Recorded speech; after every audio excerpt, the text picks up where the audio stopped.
Alliance Strategic Transformation Forum, hosted by Unique Broadcasting and Taiwan Smart City Solutions Alliance. I'm your MC today. My name is Sunny Wen.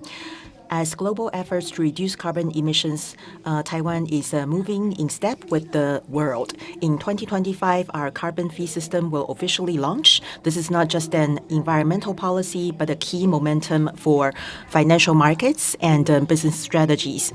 President Trump's return to office brings new challenge to the global carbon reduction efforts, and how we respond is the most important topic today. And we are very honored to have leading decision makers and experts from the financial world with us. Through their insights and discussions, we hope to inspire new directions for Taiwan. And we're going to introduce to you our distinguished guests today. As your name is called, please wave your hand to the audience. The first is Mr. Peng Jinglong, Chairperson of Financial Supervisory Commission. Mr. Jian Lijong, Chairperson of Taipei Exchange.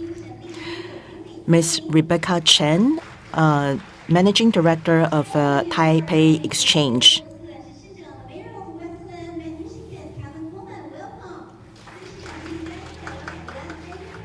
This is his third visit to Taiwan. Mr. Liu Zongsheng, Chairman of SITCA. Mr. Xu Chuanli, Vice President of Fubon Securities. Madam Chen Shouyu, Secretary General of TSSA. Mr. Liang Baohua, Chief Strategy Officer of Unique Broadcasting. Thank you so very much for your participation. There are two very important organizers of the event today, Taiwan Smart City Solutions Alliance and Unique Broadcasting. Unique Broadcasting has been a leader in the financial media for many years with a strong focus on global trends in green finance and sustainable development. They are dedicated to delivering timely professional financial insights. Without further ado, I would like to give you Mr. Liang Baohua, Chief Strategy Officer of Unique Broadcasting, to give us the opening remarks. Mr. Liang, please.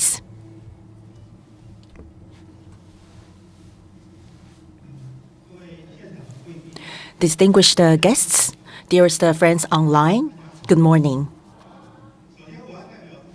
On behalf of the organizing committee, TSSA and Unique Broadcasting, I would like to welcome all of you. I would like to thank Mr. Feng from Financial Supervisory Commission, as well as Mr. Jian, Taipei Exchange Chairperson, and Rebecca Chen, Managing Director of Taipei Exchange, and Chairman Liu of SITCA, and Vice President Xu of Fubon Securities, as well as Mayor Coleman from Michigan. Welcome. I believe that with your presence, the forum today will be a significant one. This event is organized by TSSA and Unique Broadcasting for the fourth consecutive year. And it is a forum under Smart City Expo. And we have been promoting smart cities in Taiwan for many years. And it was originated in Europe.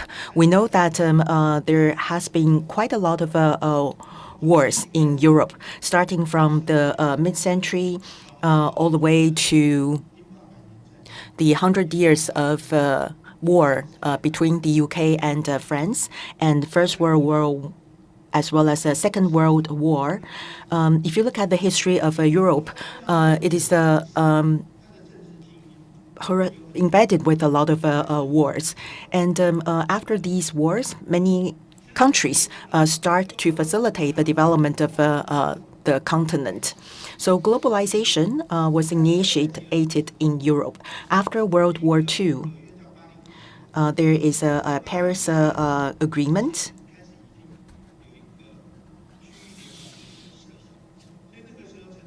And Paris Peace Treaty. And the coal and steel community was established. And globalization was initiated by the community, and we saw the movement of goods, people, and capital. And the free movement of goods, people, and capital has caused a lot of challenges to many cities, such as traffic issues, safety issues, healthcare, housing, and etc. Under this backdrop, Europe began to think how to improve governance efficiency of the government, and that was the initiation of smart cities. And that was only the beginning. It was until 2010, with the development of IoT and the maturity of IoT, we saw further advancement and development of smart cities. And TCA, ever since then, began to organize a smart city exhibition. And we are seeing very good achievement of this exhibition. It has been connected with the Smart City exhibitions in Barcelona. And we're very happy to be a part of this event. And until this day, we are now focused on net zero, low carbon emission, and etc. We saw a huge impact of extreme climate on the globe. And it is also the common challenge of the financial industry. When it comes to investment and financing, these activities are under great impact and risks of climate change. So today, we are here focusing on the development of the financial sector to discuss how the financial sector can address the development of smart cities and the role of the financial sector. This year is 2025. This year also marks the very first year of the carbon fee of Taiwan. And we would like to have carbon neutral events organized by Uni Broadcasting, and we have procured carbon credit. So we hope that all the organizers in the future will be able to purchase carbon credit so that all the conferences and events will be carbon neutral. Again, on behalf of the organizing committee, I would like to wish everybody prosperity and good health and great success to the conference. Thank you, Mr. Liang. The promotion of green finance requires both strong government policy and a sound market mechanism. As Taiwan's financial regulator, the Financial Supervisory Commission has played a key role in building the framework for sustainable finance. Let's welcome Dr. Peng Jinglong, chairperson of FSC, to give us an opening remark.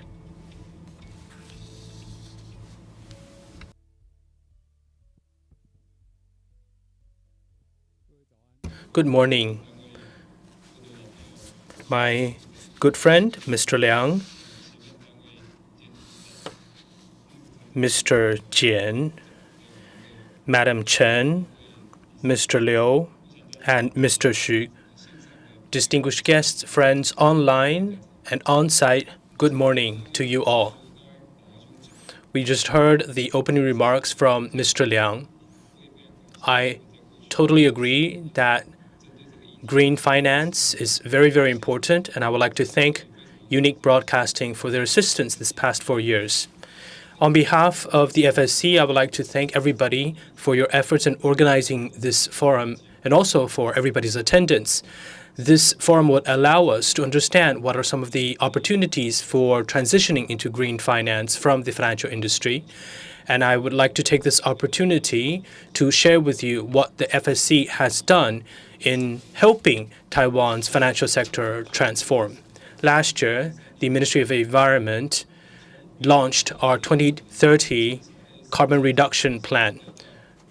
We are now targeting minus 28 plus or minus 2%, or what should I say, 26 to 30% target.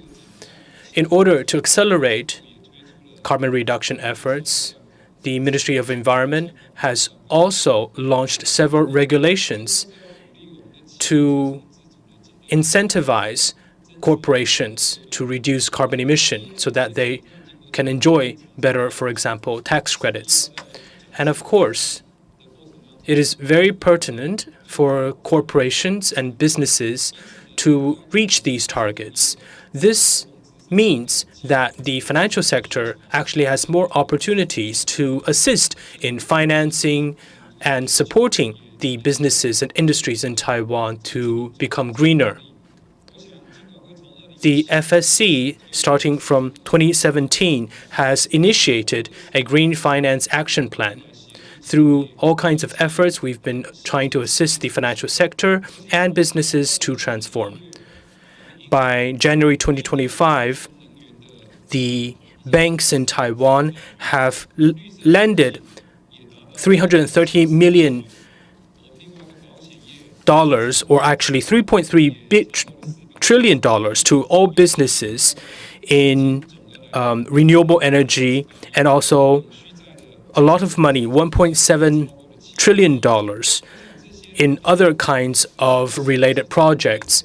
This means that the financial sector has been assisting businesses and helped them with reduction efforts in reaching our sustainability goals. Last year, we launched the second edition of the Green Finance Action Plan. We want to encourage private money to invest in these kind of transition projects. We're not only aligned with international standards, but we also have local characteristics. For example, we do have guidelines and recommendations for different industries so that they have screening standards to adopt different kinds of technologies. In order for more opportunities to be given to businesses, the FSC has worked with other government agencies in investing in infrastructure and assisting local governments issue green bonds. The chairman of Taipei Exchange is here today, and we know that they've been assisting the government in setting up different kinds of standards. I'm sure that there are also other speakers today who will talk about their efforts. In the future, the FSC will continue to learn from international best practices and assist Taiwan's businesses in becoming greener to respond to climate challenges and realize a greener future. I wish the forum a great success, and I hope all of you learn a lot from today's discussions. Thank you very much. Thank you, Dr. Peng. Kindly be seated. Next, the Taipei Exchange has been actively promoting sustainable financial products and ESG disclosure in recent years, playing a key role in advancing the green transformation of Taiwan's capital market. Let's welcome Mr. Jian Lizhong, chairperson of the Taipei Exchange, to deliver his remarks.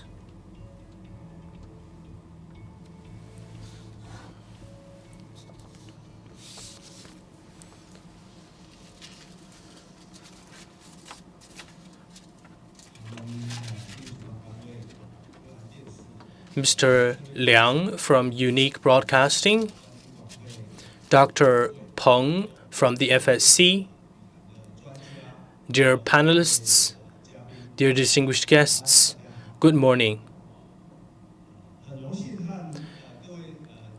It is my honor to join you today in this Green Finance Strategy Forum.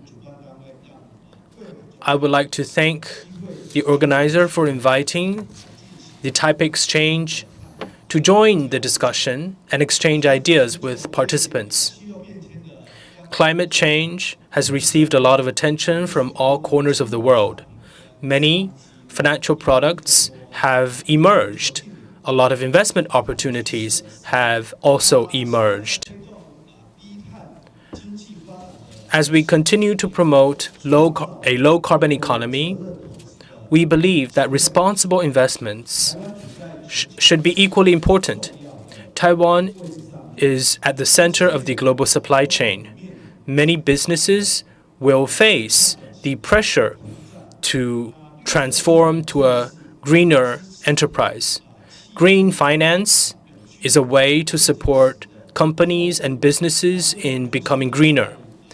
The Taipei Exchange, under the guidance of our competent authorities, have continued to direct funds and capital to flow into enterprises that focus on carbon reduction so that they can reach their sustainability goals. In order to assist these businesses and provide them with the funding necessary, the Taipei Exchange has set up a mechanism for them to issue sustainability bonds, not only assisting them to develop further, this also provides the public with more financial products to invest in. Last year, our sustainability bonds reached 53 in number. The issuance is 149.2 billion NT dollars. This is the fourth consecutive year that the issuance has reached more than 100 billion NT dollars, and we're breaking records every year. According to the WFE, World Futures Exchange, in 2024, Taipei exchanged in terms of sustainability bonds. Our issuance size is ranked number 2, just after the Korean exchange. In the major exchanges around the world, we are ranked number 6. Up until now, the outstanding is 620 billion NT dollars. Taipei Exchange continues to invest in green financing. We have set up a very solid foundation. In the future, we will continue to move towards the following 3 goals. First of all, we will continue to assist government agencies to issue bonds. Last year, the Taipei City Government and the Kaohsiung City Government issued social responsible bonds and green government bonds. This year, Taoyuan City Government will also follow the pack. Yesterday, they issued the first sustainable government bonds in Taiwan. New Taipei City and Taichung City and Tainan City governments have also amended their local regulations so that they are allowed to issue sustainability bonds. So the Taipei Exchange will continue to assist government agencies and also local governments in issuing these kind of financial products. The second goal is to continue to assist enterprises in green transformation. In the past, when businesses want to issue sustainability bonds, only the larger enterprises can do so. SMEs usually use convertible bonds to strengthen their financial robustness. So by the end of 2023, we have allowed convertible bonds to be classified as sustainability bonds when possible.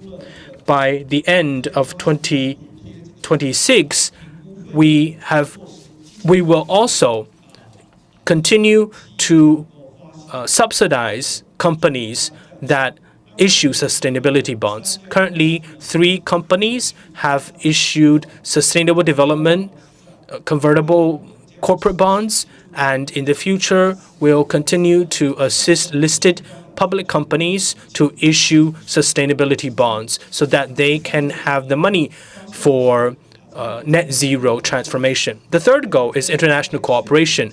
Taipei Exchange has long been assisting or attending ICMA and also CPI in terms of the best practices of issuing sustainability bonds. We have been exchanging best practices and experiences with other partners. CPI's report last year complimented Taipei Exchange in our efforts and achievements in issuing sustainability bonds, signifying our performance. We are also assisting the government in establishing Asia's asset management center. We hope that the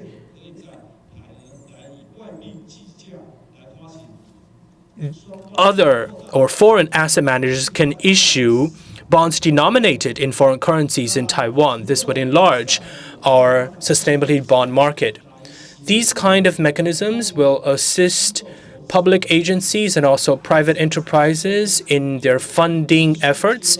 We will also continue to help improve the quality and quantity of carbon disclosure reports. There are several platforms that have been established to integrate the disclosure of ESG information so that these data points can be more comparable across the platform. We're also assisting businesses in compiling their sustainability reports through workshops, trainings, and also short videos and reels.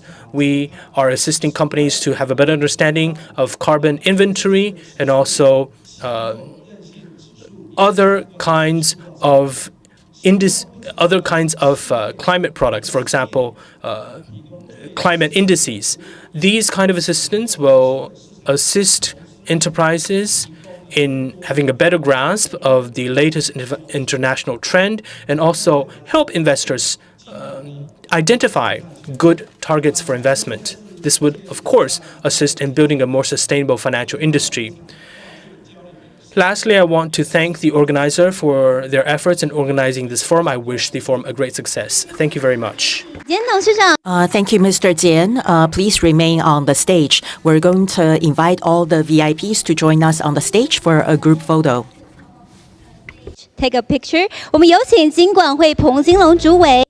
Mr. Jing Long Peng of FSC, Mr. Mayor, Madam Shou Yucheng of TSSA, Mr. Bao Hualiang of Unique Broadcasting, Madam Chen of Taipei Exchange, Mr. Liu of Investment Association, and Mr. Xu from Fubon Securities. 露出大大的微笑 ，big smile。好，第一张我们3、2、1比个赞好吗？3、2、1 ，thumbs up。好，我们要露出更灿烂、更美丽的笑容，可以看向我们的摄影师。好，确定我们摄影师都有捕捉到这最珍贵的一刻。 好，我们非常谢谢我们掌上贵宾，可以先行回座休息了。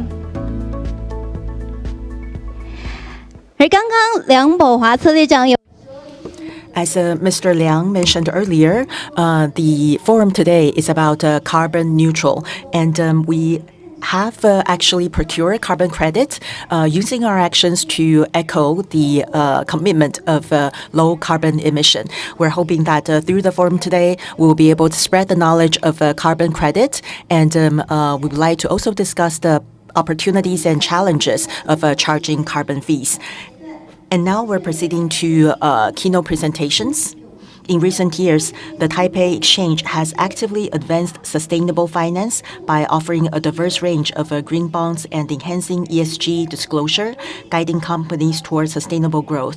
It is our honor to have Ms. Rebecca Chen, Managing Director and CEO of Taipei Exchange, to share with us her insights on how to leverage the bond market to build Asia's next asset management hub. Without further ado, I give you Madam Chen.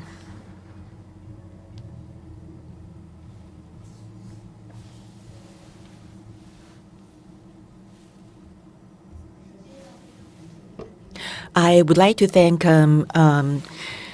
TSSA and Unique Broadcasting for organizing the forum so that I have the opportunity to share with you how to use a bond to build Asia's asset management center. Good morning, everyone. This is my topic today. That is how to leverage the bond market to create Asia's asset management hub. In response to the policy of Financial Supervisory Commission, Taipei Exchange is now focusing on how to guide the fund to promote public assistance or public aids, as well as to establish inclusive finance. And we have 4 major measures. The first is to expand the scope and market of a sustainable or sustainability bond. The second is to establish the dual listing system. The third is to establish the REITs platform and the trade system. The fourth is to expand the scope of ETF products. On the far left, it is mostly about how to guide the funds into public structure and public aids. On the right, it's mostly about inclusive financing and inclusive finance. And today we're going to be focused on sustainability bond as well as ETF products, which is number 1 and number 4, to share with you how to leverage the bond market to create Asia's asset management hub. I would like to first touch upon the current bond market. As the chairman has mentioned earlier, here shows you the place of Taiwan in terms of international bond market. And it was back in 2017, we established a green bond platform. Initially, we would like to strengthen the portfolio of a sustainability bond. And in terms of the market mechanism, we are connecting with the international market. We also synchronize with the global market regarding the products. We also benchmark the international market. That is why we are able to attract a lot of issuers from Taiwan and abroad to join us. If you look at the bar chart as of 2024, so from 2017 to 2024, the CAGR is as high as 33%, which shows that the growth momentum of a sustainability bond, especially ever since 2021, for 4 consecutive years, we're able to achieve more than 100 billion of issuance amount. And last year, we issued 53 sustainability bonds. And altogether, we're able to reach more than 120 billion, which is the highest among the years. And we have 9 countries involved in the market with 213 issues and 54 issuers. And the total amount is as high as 627.7 billion NT dollars. And for sustainability bonds at Taipei Exchange, 24 of them are dual listing, which shows that this bond has become a very important financial tool for foreign companies to raise fund, or foreign issuers to raise fund. If you look at the outcome of the policy and the guidance of the government, domestically, the issuers accounting for higher and higher percentage of a sustainability bond. As of February, and we're able to account 60% from domestic and 30% from abroad. With the development of a sustainability bond and the rising awareness of sustainability of enterprises, if you look at the structure of the issuers, we see some shift in this regard. Since 2021, we are seeing a rising participation of domestic issuers.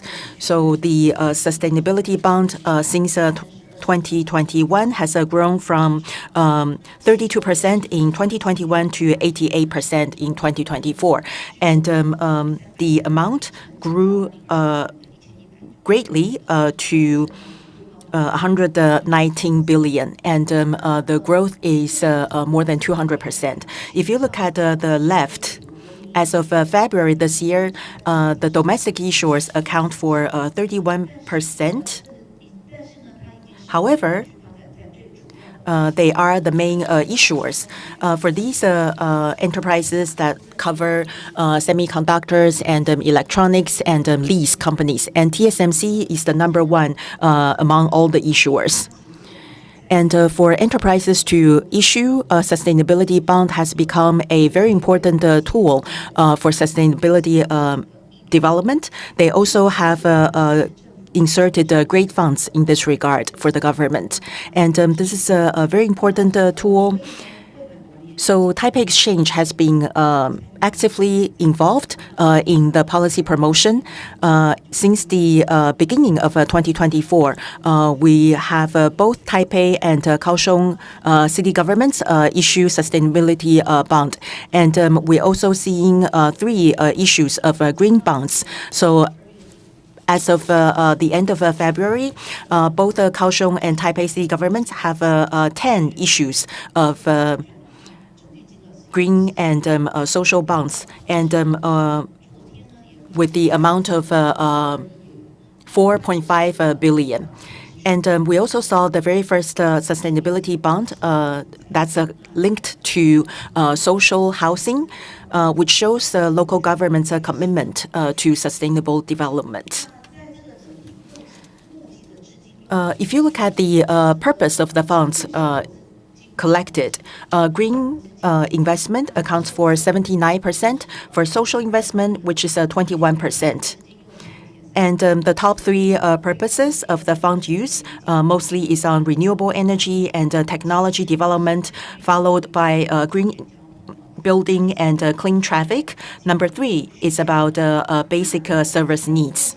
In terms of infrastructure, Land Bank in 2021 and 2022 have issued 3 sustainability bonds. And the amount is 3.5 billion, among which 3 billion is used for public housing financing. In terms of long-term care, Yisang Bank in 2022 and 2023 has issued 3 social responsibility bonds. Part of the funds are used for nursing homes for financing, so that these facilities are able to procure medical equipment to provide medical services. So why do enterprises issue sustainability bonds? There are 3 advantages. One is to have a fixed capital cost and to have a sustainable fund source. And also, they will be able to expand investors' foundation to have diversified funds and to strengthen the financial structure. The second advantage is that while issuing a sustainability bond, it is a commitment or a declaration of their commitment to sustainability to the public. And when issuing sustainability bond, the governance evaluation and appraisal evaluation will also go up. And the bond issuance requires a planning book and strategic plans. They need to periodically disclose their outcome to gain public confidence in their activities, and it also adds to their credibility to talk to their stakeholders. And in order to establish Asia's asset management hub, we have 2 main frameworks. One is to direct the fund to public infrastructure and long-term care. The other one is to have internationalization of the market. In terms of public infrastructure and long-term care, as mentioned by the chairman, we are now benchmarking the international market. So we continuously pay great attention to the regulation development of the international community to strengthen our local regulations so as to expand the breadth and depth of our product portfolio, and to help with the central government to secure the clients to develop the sustainability bond. We also establish service teams to facilitate the national development plan. We work with the policies of National Development Council and the Ministry of Finance to approach institutions to provide related assistance. And in order to improve administrative efficiency and to reimburse the cost of SMEs, since last August, we have provided subsidies in terms of plan making, and the issuers is able to get 300,000 NT dollars for reimbursement regarding their plan making. We also organize a lot of campaigns to raise awareness among financial institutions and enterprises so that they understand how sustainability bond issuance can add to their sustainable transformation. And in terms of internalization, as mentioned before, we have joined CBI and ICMA. Our goal is to benchmark the international standards, and we follow the practices and regulations of other exchange organizations to also study if there's any changes internationally so that we can respond accordingly. CPI in the previous report has mentioned that Taipei Exchange, because of its active involvement in guiding the fund to facilitate the economic development for sustainable development. And Taipei Exchange is rated by CPI as a quality exchange. And we will continue to follow international practices to strengthen our institutions and systems to further develop our client sources. Next, I would like to touch upon the ETF market. In terms of bond ETF, we're seeing rapid development. As of the end of February this year, the scale is 3 trillion in terms of asset scale, which is a historical high. And we have 14 issuers and 92 issues. And so far, there's actually 93 issues. And so far, the daily average is 9.6 billion. Last year it was 11.3 billion. That was a historical high. And in terms of number of issues and the issuance scale, we rank number 1. In the world, we rank number 6, which is a very good achievement. If you look at the bar chart from 2019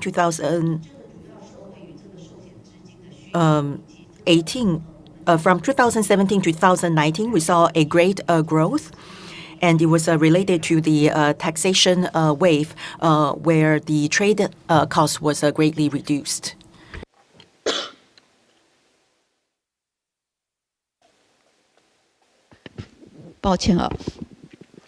My apologies. And from 2024 to 2022, we saw 151% of growth. It's because the interest rate was relatively low and very attractive for investment. And because of our dedication and hard work, we have attracted more and more investors to recognize ETF or bond ETF as a very good investment tool. And we have 2.45 million people involved in the investment. And this year, there's 1.93 million people involved in terms of number of beneficiaries. FSC, in order to facilitate strong asset management and to introduce diversified products. Last year, FSC has opened up for securities houses to launch active ETF or passive multi-asset ETF. Taipei Exchange has also changed its regulations to have an even more comprehensive system. We have also established a task force to promote product planning and systematic market consultation services. We have also updated our webpage to provide FAQs and promotional information so that investors better understand these markets. And we're also going to have active ETF and passive multi-asset ETF very soon. According to the numbers and stats, as of the end of 2024, securities houses have received a lot of commissioning of the investors, and the amount is as high as 780 million. And we can see that the investors have very eager needs in this regard. And because of the trend that we have observed, so besides ETF, we now have US dollar and RMB linked ETF, and we also have the very first Taipei US Treasury 20+ year bond ETF linked with US dollars. And because of these policies and measures, so far we only have passive ETF targeting foreign targets that's associated with US dollars and RMB. In the future, with multi-asset ETF, and these products will be able to be linked with other currencies. We're also going to add more currencies to address the needs of investors for asset portfolio or asset management. So besides stocks, bonds is also another very important financial tool on Taipei Exchange. And we're going to, in the future, facilitate more organizations to issue ETF and sustainability bonds. And by doing so, we're hoping to facilitate the sustainable transformation of these investors and issuers, and to expand our portfolio to strengthen asset management, and to achieve our goal of inclusive finance, so as to create Taiwan as as Asia's financial or asset management hub. Thank you very much. Thank you, Madame Chen. Next, as key players in asset management, Taiwan's investment trusts are at the forefront of driving ESG investing. How they respond to evolving global regulations and market demands is a topic worth our attention. We're pleased to welcome Mr. Liu Zongsheng, chairman of Sitka, to share his insights on the opportunities and challenges of ESG 2.0. Let's welcome him. Mr. Liang from Unique Broadcasting, Ms. Rebecca Chen from the Taipei Exchange, and Mr. Xu from Fubon Securities. Distinguished guests, ladies and gentlemen, good morning. I'm going to briefly talk about ESG 2.0. So, you know, by the name of the title of my talk, there is ESG 1.0. We just heard from Rebecca that our bond market is very large in Asia. Taiwan's ESG development has been quite outstanding. First of all, in terms of our regulators, they have actually created a very comprehensive regulatory mechanism. So from capital to transaction to information to products. For example, we do have Green Finance Action Plan 3.0, and now we're moving on to 4.0. So in the past, we were responding to climate change, but now it's more focused on transformation. So our Green Finance Action Plan 4.0 includes ESG disclosure products, disclosing Scope 1, Scope 2 emissions, and also governance structures, the diversity of the board, etc. For investment and trust companies, we do have another action plan. There are 3 structures, 10 policies, and 27 measures, and 11 of them are related to the investment trust industry. Last year, for companies that are larger than 600 billion, including my company, Yuanda Investment, we have issued an ESG disclosure report, and it has been assured and also certified.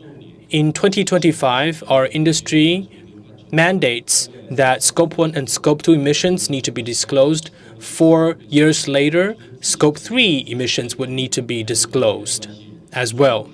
So it's very clear that the insurance, securities, investment and trust industries, etc., all need or all actually have to comply with these laws. It's mandatory, not voluntary. There's a difference between voluntary and mandatory. In the past, for those who disclose, you get extra points. If you don't, it's fine. But when it's mandatory, everybody has to disclose.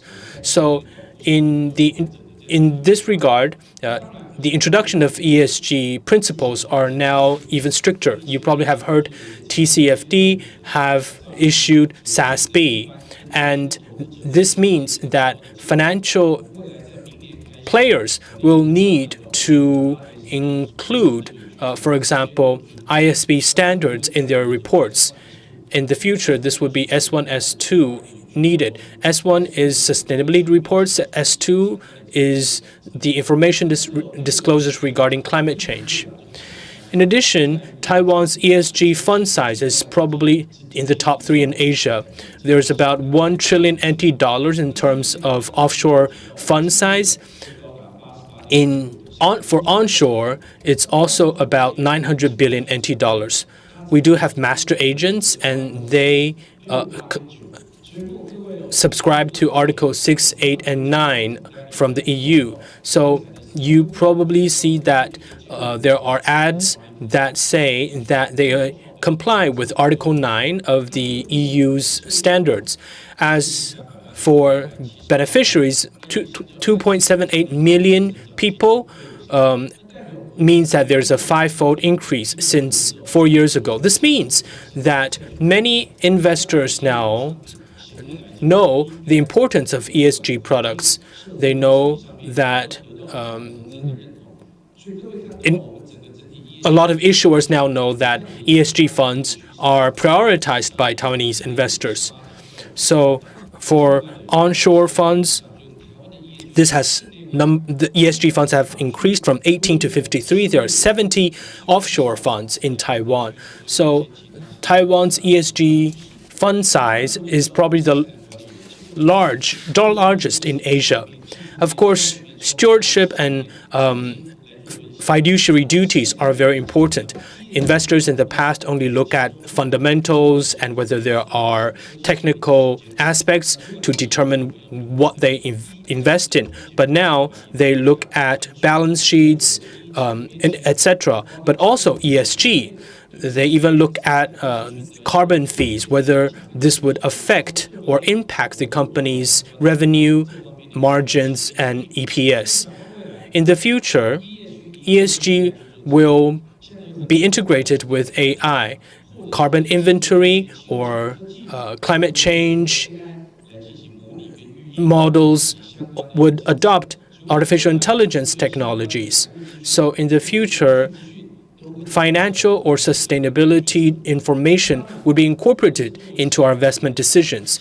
As companies that need to comply with fiduciary principles, we need to engage companies to exercise our influence. Of course, index companies are also providers of ESG information, but they're also the assessors or the evaluators.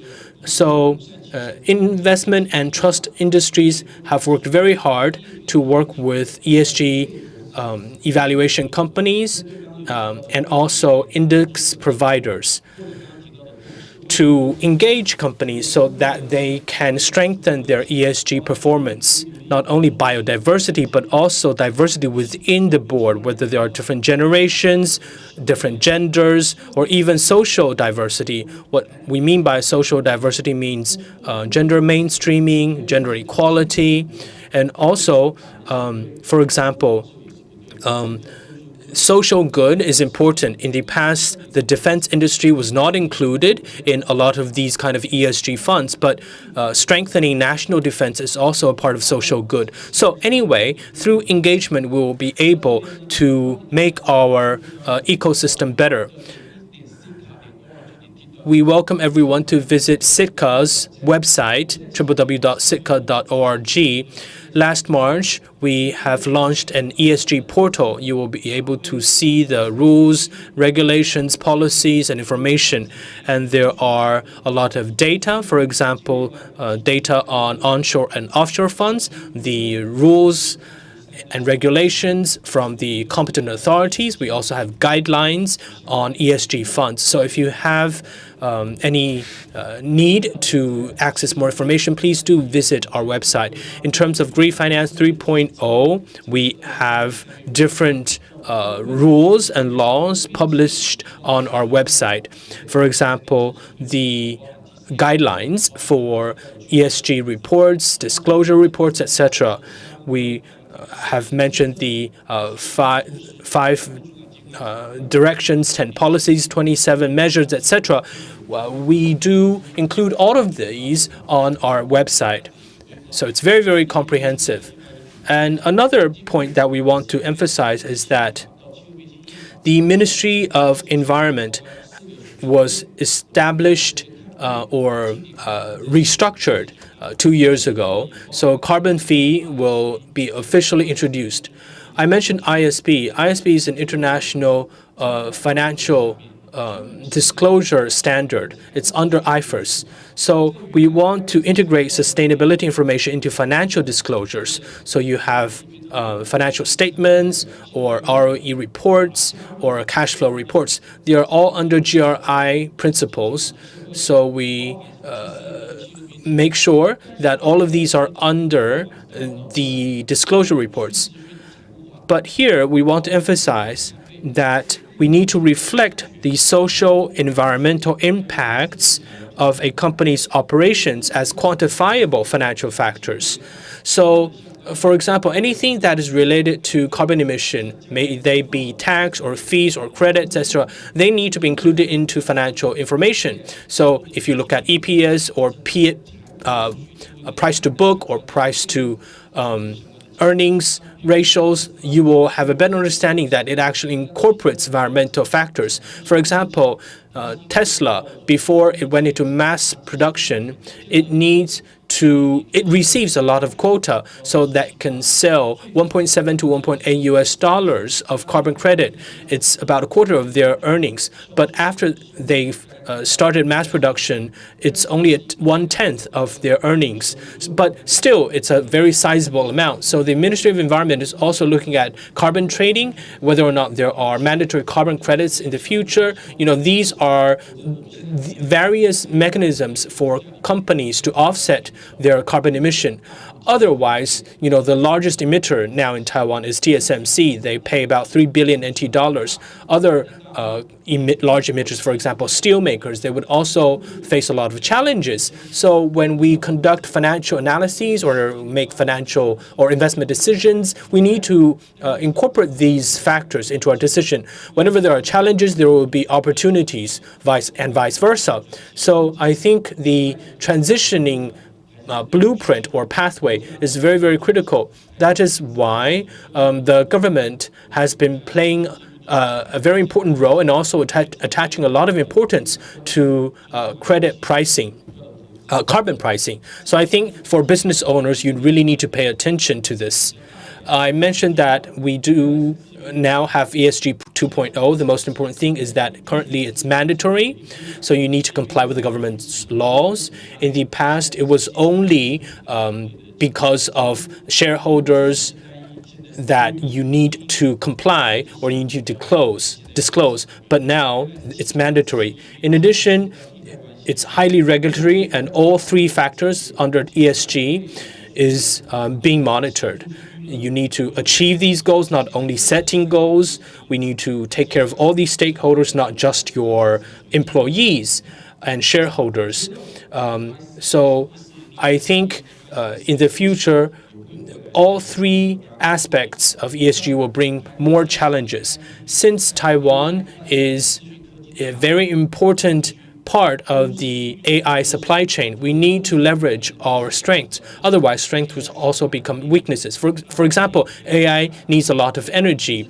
When you use energy, there will be a lot of carbon emissions. So how do we ensure that when we continue to play a more important role in the AI supply chain, we would also need to take care of ESG principles so that we can reach our transitioning targets. So electricity is important, talent is important, information security is important, even when you use AI, we need to take into consideration ethical principles and regulatory compliance. So yes, AI provides us with a lot of opportunities, but there are also challenges. The government is also looking at how to prevent greenwashing. You know, it's not just cleaning up the beaches. You can't just do these beach cleaning efforts because, you know, surfers, they also always criticize these beach cleaners. They think that they're bothered every weekend because, you know, there are beach cleaners every weekend, and these beach cleaners are all employees of companies. So you can't just do the superficial efforts. You need to, you know, go deeper. For example, how do you clean up the ocean? How do you rehabilitate the coral reefs, etc.? So there are more and more different difficult tasks. All the low-hanging fruits have been picked already. So, for example, people are going through paperless efforts in terms of ETF beneficiaries. Usually there are more than 1 million people. If you issue these certificates on paper, you actually incur a lot of costs. There will be a lot of carbon emission, not only printing on paper, but also transportation emissions, etc. So in the future, digital transformation actually play a very important role for the financial sector as well. As I mentioned earlier, AI will become more and more important. So in the future, these financial statements or ESG reports will become more and more comprehensive. As for the future of ESG, I think we just watched a lot of videos from the Unique Broadcasting Company. Trump does not recognize the fact of climate change, and he kept saying drill, baby, drill. And maybe he will even try to revitalize the coal industry. So a lot of the opportunities that we had in the past might become challenges in the future, but challenges also give birth to more opportunities. So amid the uncertainties, we need to find ways to mitigate these challenges. COP30 has moved from adaptation to transitioning to the loss of compensating for the loss and damages, etc. We should not be afraid of changes. We should just need to find the responses. Another important thing is the emissions that fall under Scope 3, because for the financial industry, there's really not a lot in Scope 1 and Scope 2 emissions. However, Scope 3 currently is very unclear. For the financial sector, more than 95% of our carbon emissions fall under Scope 3. And as I said, we have moved on to shifting from sustainability, climate and adaptation to transition finance. So as I said, financial sustainability is not the point now. It's financial transitioning or transition finance. In the next 2 years, ISSB will be adopted. The companies will transition from GRI and TCFD standards to ISSB. By 2027, Taiwanese companies will prepare financial reports in accordance with ISSB standards. Lastly, the defense industry will become more important. It was excluded from sustainability initiatives, but from a national security perspective, defense industry delivers social good, so it's now part of ESG 2.0. Transitioning from voluntary to mandatory is a one-way, so there's no going back. We're at an intersection.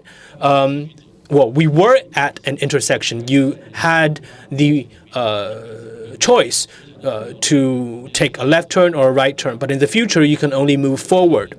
So today, not only as the chair of Sitka, I'm also the chair of Yuanda Investment. And last June, we issued our first ESG report.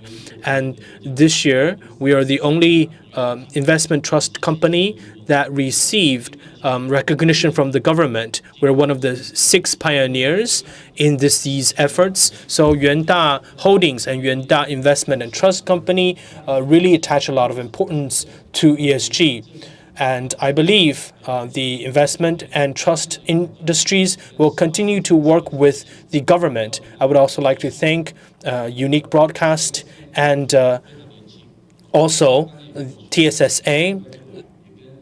We heard from the mayor from Westland, Michigan, say that he arrived last week and had conversations with local governments in Taiwan. And I think ESG will be more and more important in the future, and we should really take note. Thank you very much for your attention. Thank you, Chairman Liu, for your wonderful presentation.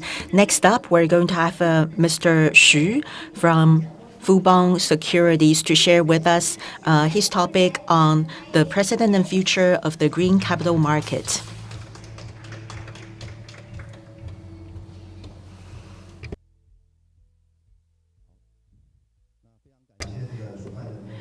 I would like to thank Unique Broadcasting as well as Mr. Liu of SITCA and ladies and gentlemen on-site and online. As a securities house, and we're a very important momentum for investors. And our goal is to facilitate refinancing using convertible bond or other financial tools after the enterprise is publicly listed. And how to add value in the process is the key for us to think about. So my topic today is about the current green capital market and its future. This is the outline of my talk. 4 things. One is to talk to you about carbon credit. Next, the role of financial institutions in the process of carbon credit trade. As mentioned before, the development of a sustainability bond is increasing since 2017 in terms of a number of issues and amount of issuance. And we have been creating a lot of highs or historical highs in these two, and we're seeing a diversification of the product offerings, and I will share with you some of the cases that Fubon is involved. That's the third topic of mine, and I will also share with you Fubon's insight about the future of green finance. Regarding carbon credit, before the beginning of the forum, if you watched the video of Unique Broadcasting, you probably would already saw this. It is about carbon release allowance that can be traded. And it allows companies or governments to emit a certain amount of GHG. Once it's exceeded, and then you need to purchase a carbon credit.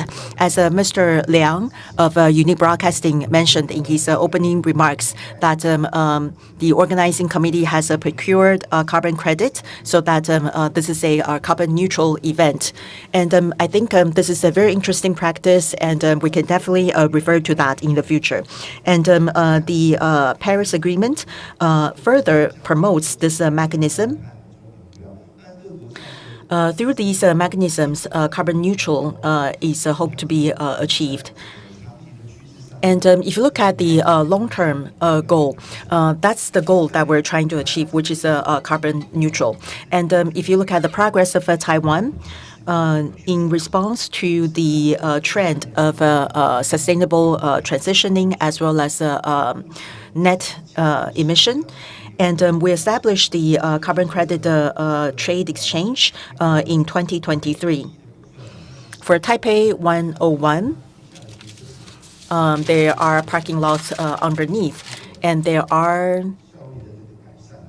lighting efficiency improvement, and a carbon credit of 300,000 ton is saved.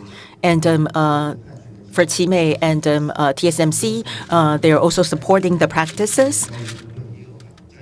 And we're seeing organizations participating in the trade of carbon credit. So this is the current status of Taiwan in terms of carbon credit trading.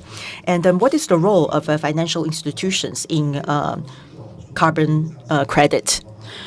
So financial institutions include securities houses, banks, holding companies, and insurance companies, and etc. Our role is to facilitate the matchmaking between companies and financial tools. A couple of ways for us to take part in the process, mainly in the carbon credit trade platform and to become a promoters of the market. And we are the matchmaker of the enterprises to sell or buy carbon credits. And in terms of carbon trade fund, we also provide related services. Taipei Exchange ranks number 2, only second to Korea in terms of green bond. And globally, we rank number 6. So how to establish an international market to facilitate the liquidity and to involve more parties to join the mechanism? This is another role that a financial institution plays. And also regarding green financing and product design,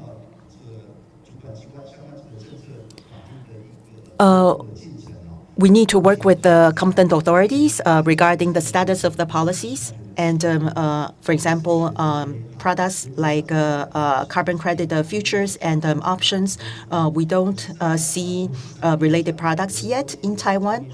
But for online futures platform in the US and in the European environment, we do see similar products available already. And we are focused on green bonds as well as linked loans. I will touch upon those later. And SLL, sustainability linked loans, is one of the directions that we are looking at. And we're helping enterprises such as public traded companies,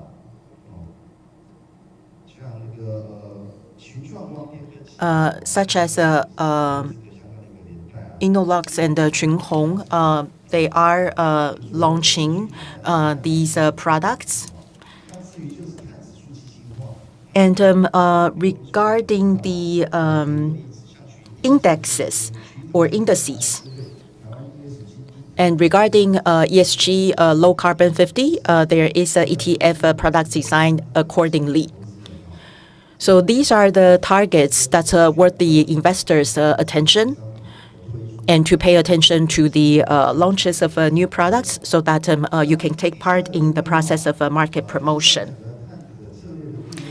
And regarding the financing support and consultation,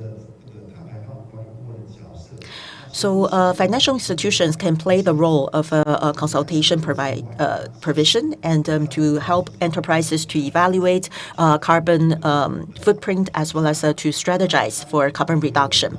As Mr. Peng mentioned earlier,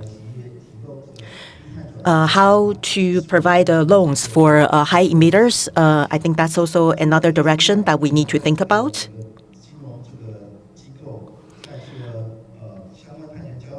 And about supervision, we also need to help governments to establish the trade policies and standards. When I was interviewed by Unique Broadcasting, one of the questions raised by the reporter was that in light of the transition, how does the securities houses facilitate or help enterprises to address the challenges? During the interview process, my response was that securities houses, as the bridge between enterprises and the government, when we approach the enterprises, we learned that when promoting low carbon transformation, enterprises are faced with a couple of challenges. So as a securities house, we can play the role of coordination and communication. We can relay the information to the competent authority so that the government understands the challenges and to inform future policy making. And this is the key topic of my talk today. I borrowed the chart from the official website of Taipei Exchange. This is the development process of sustainability bond. As Madam Chen mentioned earlier, we want to have an international page or international platform. And since 2017, we saw the launch of a green bond. And in 2020, there was the launch of a sustainability bond. In 2021, we saw the launch of a social responsibility bond. And in 2022, there is a sustainability-linked bond, SLB. So they are under the comprehensive scope of sustainability. I will give you more talk regarding the differentiation of the four. And Mr. Tian, chairman of Taipei Exchange, also mentioned that SMEs and publicly traded companies, in light of fundraising, require more tools. In 2023, we saw the development of a sustainability convertible corporate bond. So regarding different types of bonds, here is for your reference. In terms of a green bond, the fund raised is used entirely on green investment. For example, renewable energy, recycle of waste, as well as GHG reduction and water resource preservation. So that's the definition of a green bond. In terms of a social responsibility bond, it refers to that the fundraisers are used for social benefits. For example, affordable basic life infrastructure, food safety, employment opportunities, and social development and rights protection. So that's the use purposes of the fund. So based on different purposes, we have a green bond and social responsibility bond. So what about a sustainability bond? The fund raised is used for both green initiatives as well as social responsibilities. And then they are called or referred to as a sustainability bond.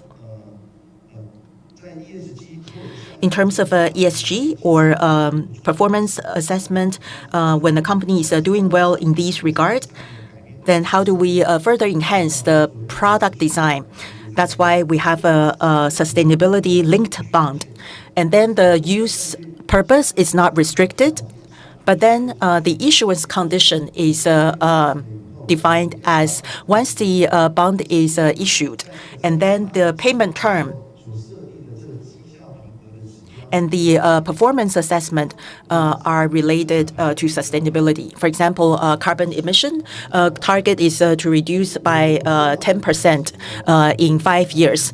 And then when the target is achieved, and then the payment term will be more preferential. However, if the target is failed, and then you need to pay more interest cost.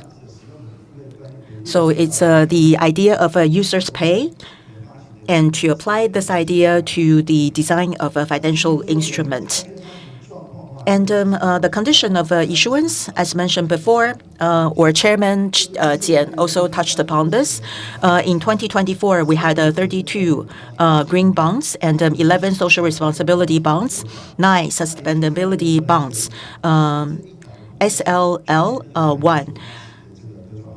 Which is issued by Taiwan Cement. That was a convertible corporate bond. Here's a case study for your reference. In terms of a green bond, if you look at Century Iron and Steel, they issued a green bond.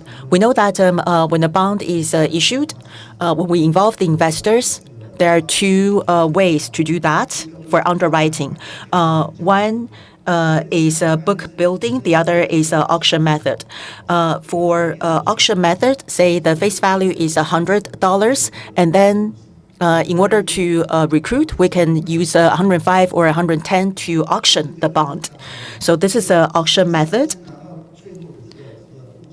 And the fund raised is based on the result of the auction process. So for Century Iron and Steel, when issued the green bond, it is a green bond, and the investment target needs to be related to green or environmental protection. So there's a reinvestment of Century Wind.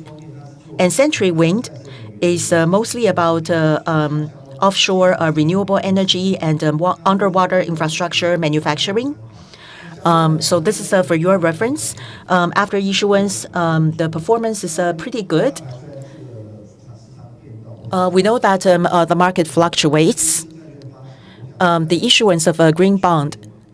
Last year, when we launched the market, we saw the impact of the market, and we received a lot of attention from the investors. So this was Century Iron and Steel. This one is Taiwan Cement, TCC Group. This is the very first sustainability bond, and it is done through book building. So we look for investment intention and to express their intention to be involved. And then we distribute the values. So, for example, it's 100 or 110, which is previously determined. For TCC Group, I think this is quite representative. Because of the revenue income of Europe low carbon cement, we saw a good impact on this bond, and the price is 106.9. And this one is Far Eastern New Century corporate convertible bond. The target is the stocks of the company. And for the convertible bond, it is to trade other companies' stocks. So the first one is Asia Cement. The second target is Far Eastern stocks. So for these two, after listing, the prices are looking pretty good. So these are the green bonds where Fubon Securities involved in 2024 and 2025. For example, China Steel, Taiwan Cement, Fubon was involved. And the services Fubon can offer include the formulation of a green bond issuance plan, and to acquire qualification from Taipei Exchange regarding how to apply for green bond, and to plan the fund uses, and to have the qualified investors to be involved. And here are the three directions for future planning. In terms of green finance, we definitely lead the momentum from the regulators, and the policies will definitely help expand the market. As Secretary General Mr. Liu mentioned earlier, we need to strengthen the transparency to avoid greenwash. We also need to require the support of the investors, and global investors are attaching more and more importance to ESG investment. With that, we will be able to see a bigger market scale. And with that, I would like to conclude my presentation. I'd like to wish you a good health and great prosperity. Thank you very much. Thank you very much for your presentation. So we just heard different kinds of sustainability bonds, and he also mentioned the current status of carbon credit trading, and there are different kinds of financial products. As the global push toward net zero accelerates, the introduction of Taiwan's carbon fee marks one of the most significant milestones on our path to sustainability. It's not just ESG. Mr. Liu mentioned that ESG will be combined with AI. This is a new idea. So this is when ESG 2.0 begins. So we would like to thank all three panelists for their contribution.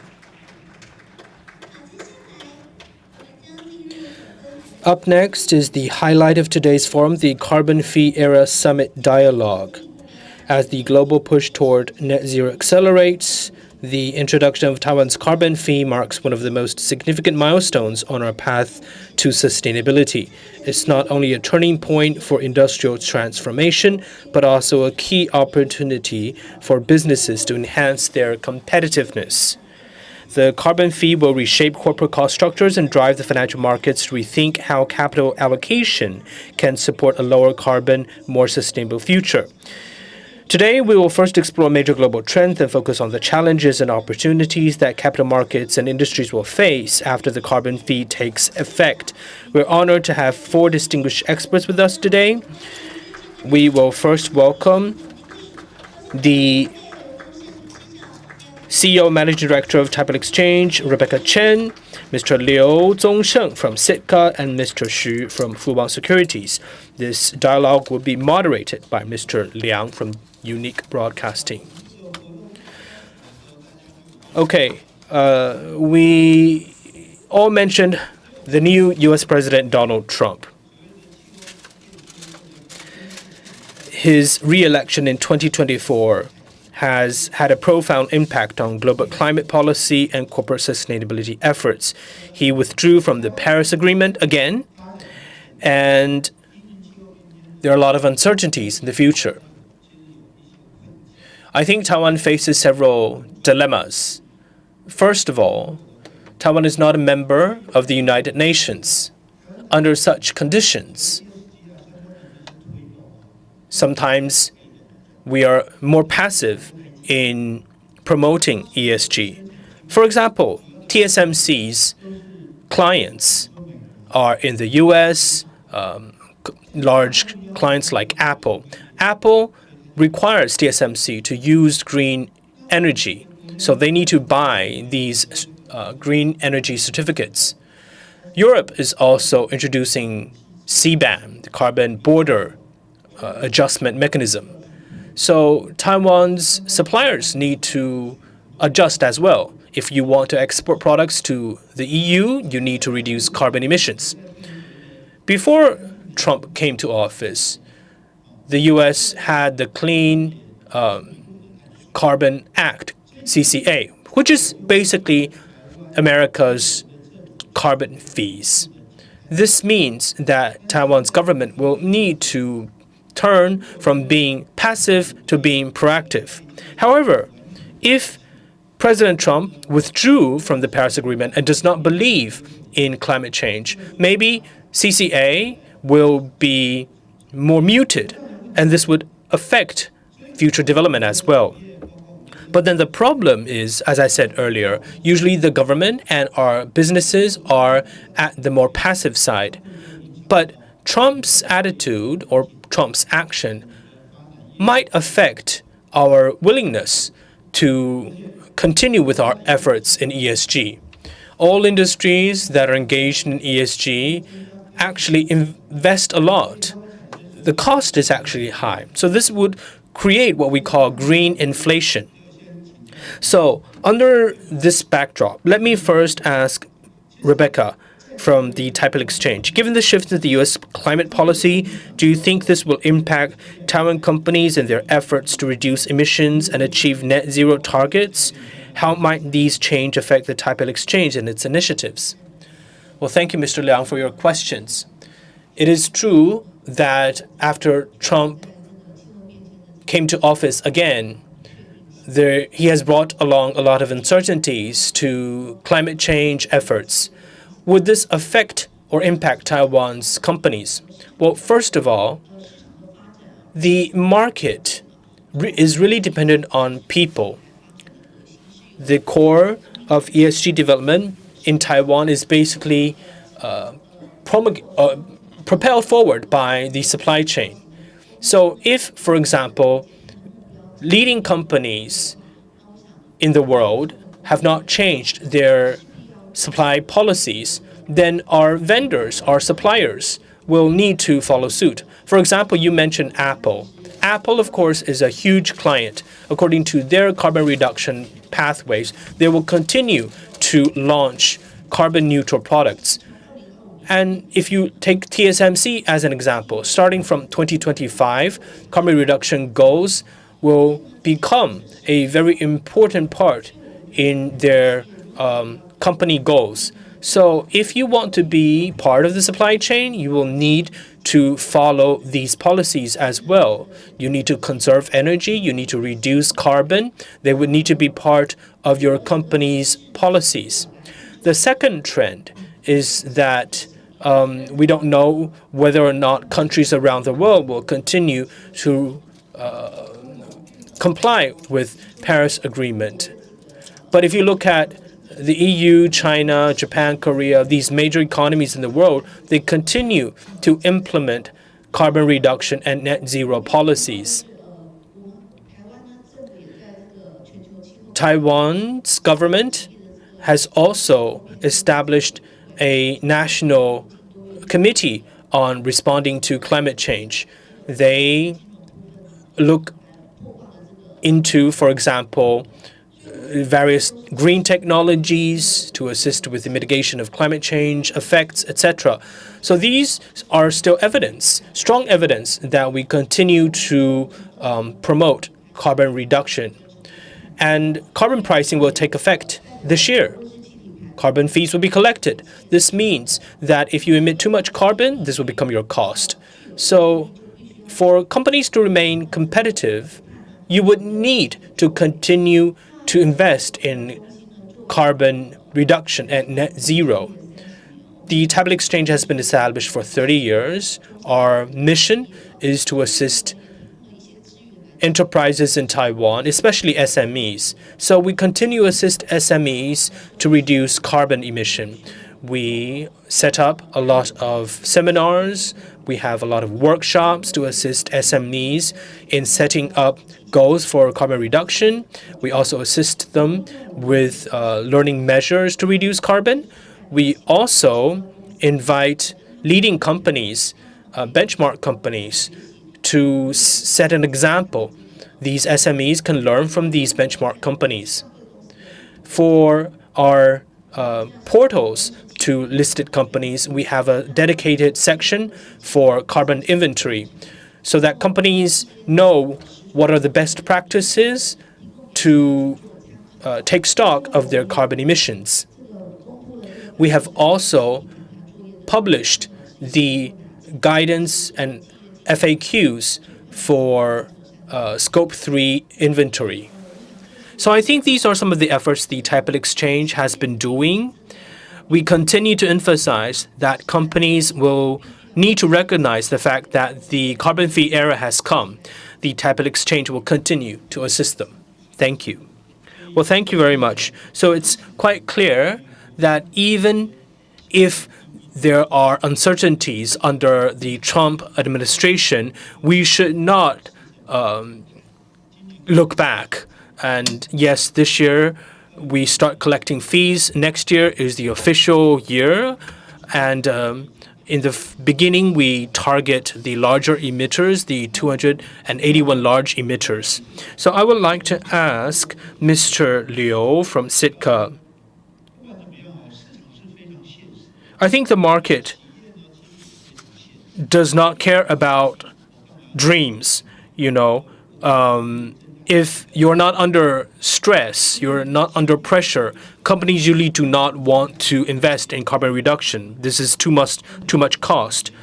So our corporate efforts have been reactive rather than proactive. So do you think the investment trust industry will continue to push for the issuance of sustainable, green, or ESG-focused financial products? Or might we see a slowdown in the number of new products launched? You said that we rank #1 in ESG-related products. So for Mr. Liu, what is your view? Well, thank you for the question. ESG actually, when put together, has been very popular in the U.S. However, it was only until 2021, under President Biden, that he started to focus more on environmental efforts. He set goals for 2050. But actually, very early on, Taiwan does have does have corporate governance or corporate social responsibility 1.0 action plans. This is why ESG-related funds are in the top 3 in Asia, because we've been recognized by different parties. Our financial industry performs the best in emerging economies. So this means that we have attached a lot of importance to corporate governance. I don't think any listed company in Taiwan dare say that they don't care about corporate governance, because this is very important. So the G part, the governance part, has always been there, regardless of whether Trump's policies will change. So I don't think there will be inertia. Business owners, especially for listed companies, will need to abide by fiduciary duties, otherwise they would be violating the law. So in terms of corporate governance, I think Taiwanese companies have been doing very well. This is why our rankings have been very high. To be very frank, in terms of social diversity, I think in the California wildfires, we saw an argument. You see the fire administration head in Los Angeles. She's a female, and you see there's this argument between her and the Trump administration. But I think in terms of social diversity, I think the scope has become larger. As I mentioned earlier, the defense industry was never part of ESG, because you are taking the offensive. But now, even under ESG 2.0, the defense industry can now be counted as part of ESG 2.0 because of the Ukrainian war. The European countries, they have to better defend themselves. Taiwan, the same. So I think in terms of the social dimension, I think our concept has changed. The ideas have changed. I think this is what we call social good.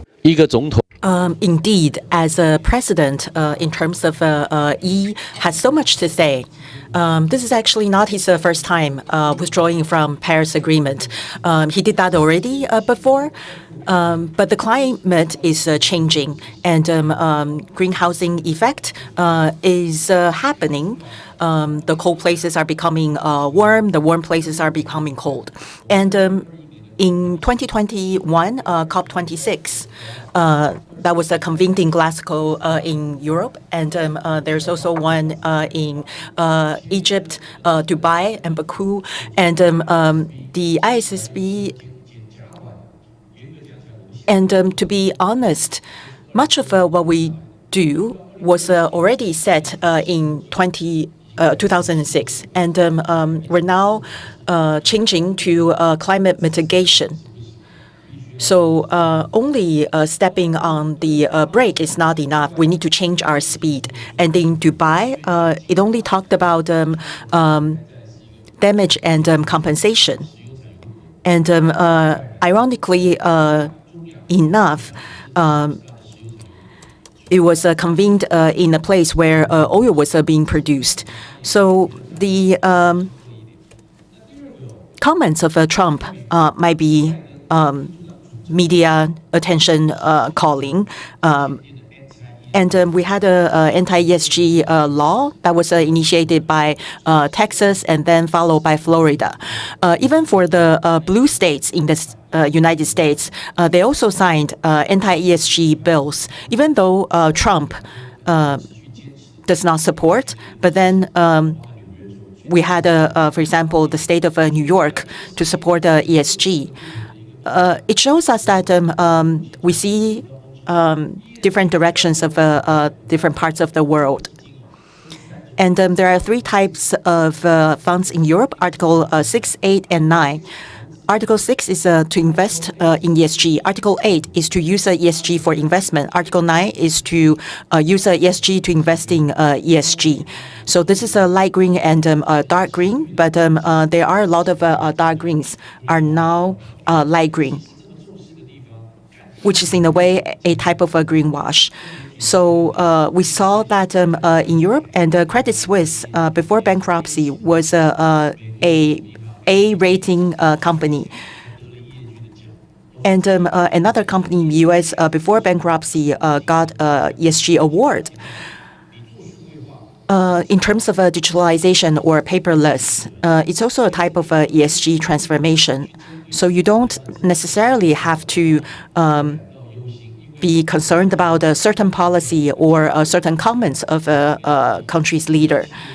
So cost and benefit have always been the things that company owners need to think about. If you are required to have 100% carbon neutral or using a green supply chain or recycled water, you just simply have to achieve. Otherwise, if you don't fulfill the requirement of the customers, you won't be able to receive any orders. If you look at the domestic development or international direction, we will continue to go toward the direction of ESG, going toward the direction of low carbon and sustainability. My question also goes to Mr. Xu from Fubon. So for Fubon Securities, do you feel the change? And internally, what changes are you making? Thank you so much for the question. I would like to echo Chairman Liu's comments. Globally, the changes of climate change policies are not done because of the comments of a country's leader. Indeed, these changes have certain impact on the investment, especially when it comes to the large economies such as the U.S. The comments made by the U.S. leader weighs differently from other comments. Of course, it generates a lot of attention around the world. And withdrawing from Paris Agreement, we have to look at it from the long run. Secretary General Liu mentioned earlier that it was not the first time for the U.S. to withdraw, and it was not the first time for Trump to be the president. Even though after the first withdrawal, and now this is the second withdrawal, I'm sure in the future, the progress will not change just because of the comments or the actions taken by a country's leader. And European Union has been promoting CBAM, and China is establishing its domestic carbon market. So climate change policy has always been a very important target of our attention. And Fubon Securities has always followed the direction of Fubon Financial Holding Company to have a low-carbon transformation. And in terms of market change, we definitely refer to the changes of the policies to adjust our investment strategies accordingly. As mentioned before, our dedication to sustainable transformation is not changing. So that's the core of our investment. And in terms of investment portfolio, for the short run, we will pick and choose targets that's less sensitive to policy changes or low carbon industries that are competitive, for example, green energy or e-vehicles to ensure the resilience of investment portfolio. We know that global governance or supervision is going toward the stricter end to have a stricter supervision on carbon reduction.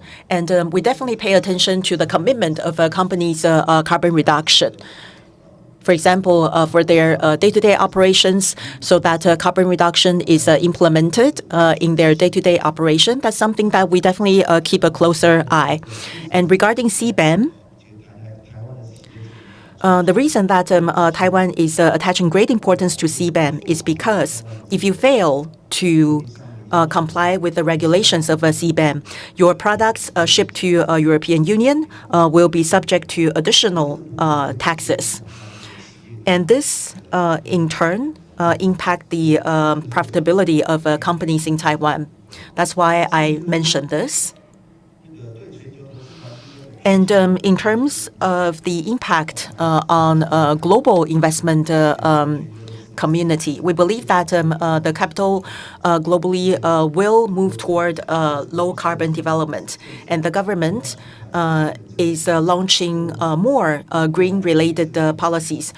So we estimate that the liquidity and scale of a green market will simply go up, and we will pay attention to the short-term impact of policy changes. But for the long term, we will definitely use sustainability as the core of our investment strategy.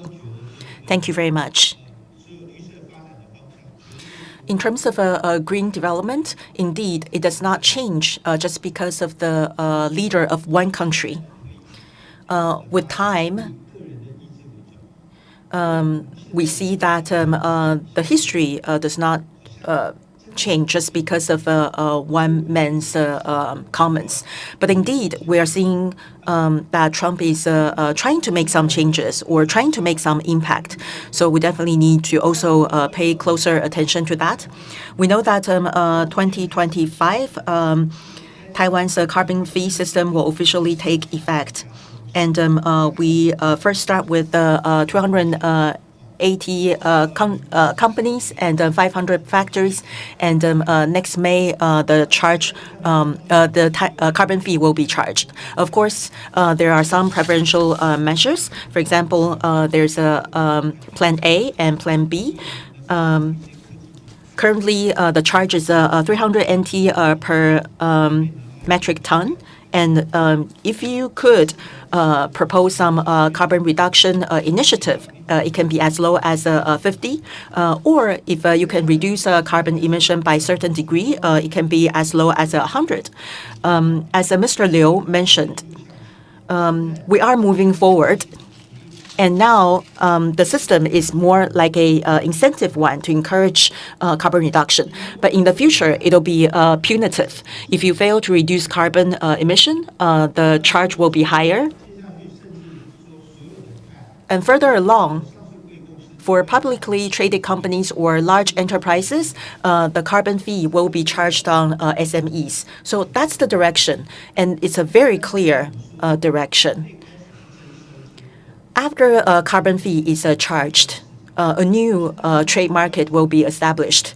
Currently, we're doing so in carbon credit exchange. And in August 2023, the carbon exchange was established. After 1 year of education and awareness raising, it is officially into effect, and the fee will be charged next year. So with this backdrop, I would like to ask Madam Chen, from the perspective of OTC, regarding carbon finance. OTC is definitely a very good trading platform. So OTC itself has been engaged in, for example, green bonds trade, and there might be ETF products in the future. So in terms of carbon financing, what is the role of Taipei Exchange, and what is your short, mid, and long-term goals? Thank you very much for the question. With the carbon fee being charged, definitely enterprises are going to have more cost regarding carbon fee, especially for large emitters. Their costs will definitely go up. And international supply chains and investors are now having more and more restrictions regarding carbon footprint. So if companies fail to address this, the financial stress will be bigger, which will in turn impact the financing from financial institutions. So with the pressure of carbon reduction, sustainability bonds are one of the solutions or financing tools for companies. And through capital market, we will be able to help with the low carbon transformation. I would like to thank Mr. Xu for the very clear distinction between different types of sustainability funds that we issue. For example, there's green bonds. The funds raised is used for efficiency improvement of production tools, or to develop a circular economy, or to build green buildings. Or they can issue SLB, and then the use purposes is not restricted. However, there has to be a carbon reduction goal which is linked to the interest pay of the bond, and through external validation and audit to ensure if the goal is met. And in the long run, it can also mitigate the cost of companies, and it also attract investors. According to the research report of last March for green bonds and GHG. So green bonds is positively related to GHG emission. So for a company to issue a green bond, and 4 years later, the GHG is a 10%. We see a 10% annual reduction, and the GHG emission per unit can be reduced as high as 30%. So this is another incentive for companies to issue green bonds. So green bond is a way for enterprises to show society its commitment for low carbon transformation. So once the bond is issued, you need to review the sustainability policies and to disclose the result. And a third party needs to be involved to ensure that the information you release is accurate and to ensure the outcome of carbon reduction. So we're hoping that through these practices, the stakeholders, including the investors or the supervisors, will be able to have more confidence in the enterprise so as to avoid greenwash. So in turn, the financial structure of the company can be helped and facilitated. So from the perspective of an investor, invest responsibly is also a global trend. A lot of financial institutions have set their reduction targets, and risks are also included when it comes to thinking about refinancing. So this is why businesses need to continue with their efforts in their transitioning into a greener enterprise. My next question is for Mr. Liu.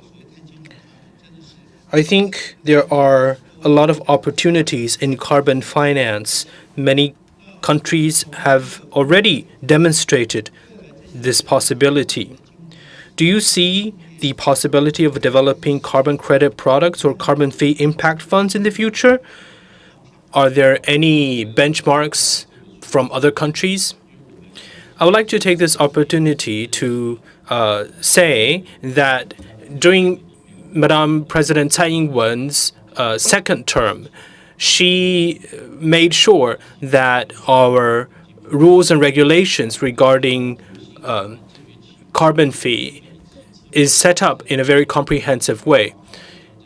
In March 2023, we initiated the Green Finance Action Plan 2.0, but actually in August 2021, we do have the ESG 8 major monitoring principles. So this means that if there's a rule saying that 70% of the constituent companies need to be A-level companies in your fund, then you need to, then that is when you can be categorized as an ESG fund. So if there's only 50%, maybe that's enough. For example, the Taiwan 50 ETF, it's only looking at the top 50 companies in the Taiwan Stock Exchange. It does not use ESG funds. So if you say Taiwan 50 is a green fund, then that's greenwashing. So I think what's different in Taiwan is that there are a lot of what we call corporate funds. So the board is the main body responsible. But in Taiwan, the law stipulates that the beneficiary meeting is the major stakeholder. we follow the footsteps of Hong Kong. This is a way to protect investors. So in 2021, we have a very comprehensive set of rules regarding ESG funds.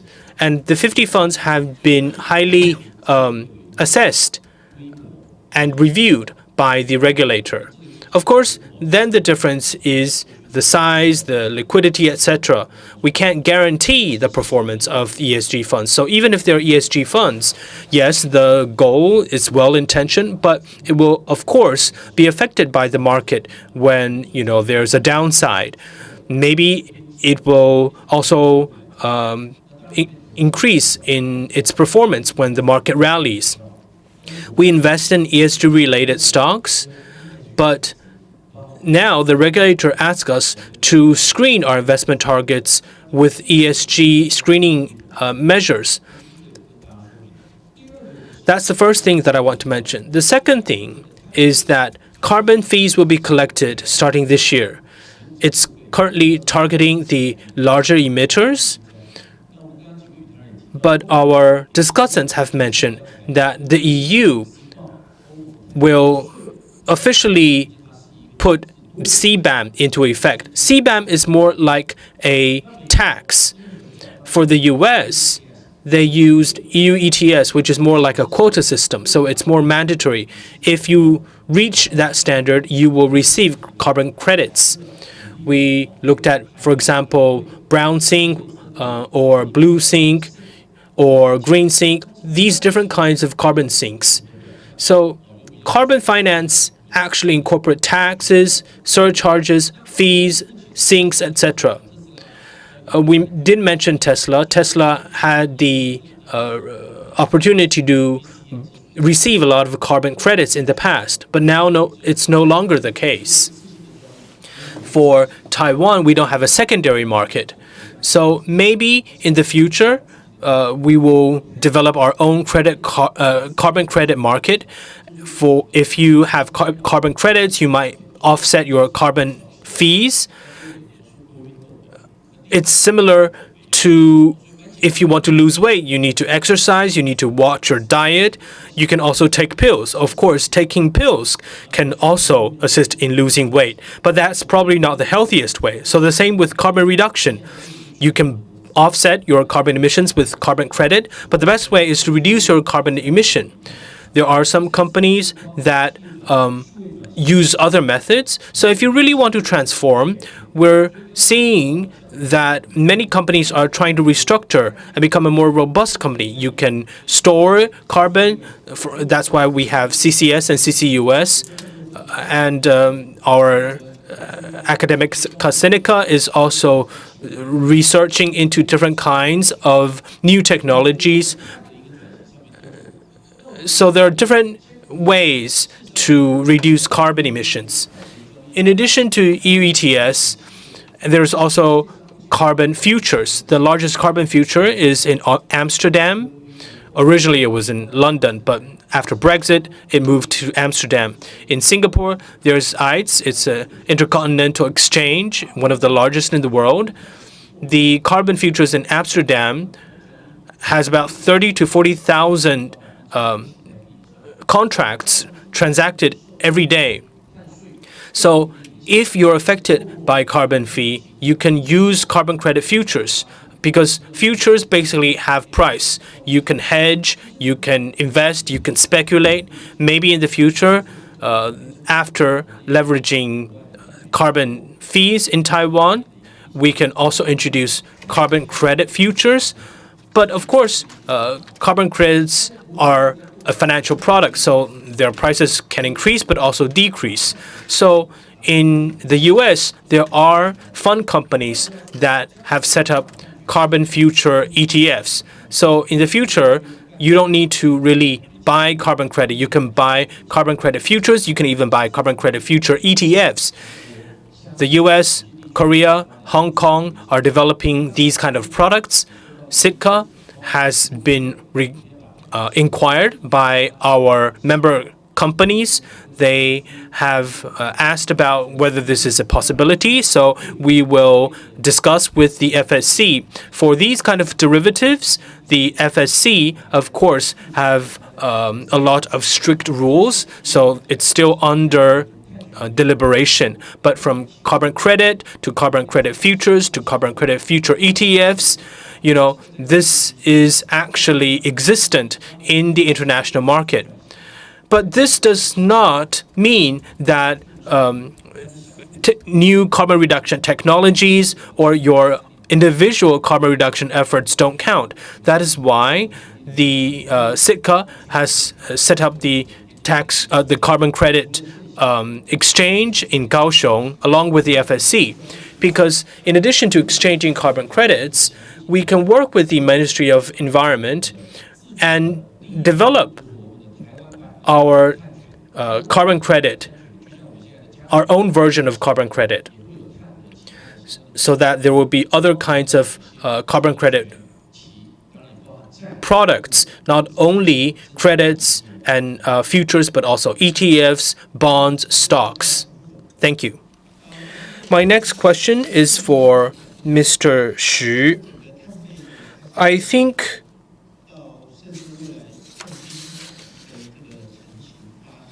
the carbon finance market is developing very quickly. So from a securities firm's perspective, how can brokerages seize the opportunities in carbon credits? What are some of the challenges? After carbon fee will be collected, there will be the evolution of the carbon financing market. And just like what Mr. Liu said, we will first look at the development of financial products, and financial products will be affected, of course, directly. Mr. Liu said that the FSC is still deliberating whether or not to liberalize the carbon financing market. But in the market, there are a lot of investment targets for carbon credit ETFs. For example, Kerens's Global Carbon Strategy ETF currently is now being sold and bought on the market. It invests in the CBAM and in the EU, and also in California, in the UK, and also the futures that are under the quota system of these different mechanisms, and its size is $550 million US. So a lot of investors are using these tools to take part in the carbon financing market or carbon finance market. Although the development in Taiwan is lagging behind, however, domestic players are also looking into how they can leverage this future development. Currently, they're more focused on the governance part, so they focus on sustainability efforts or companies that perform very well in governance and sustainability. For example, for our company, Fubon Securities, we have a corporate governance ETF.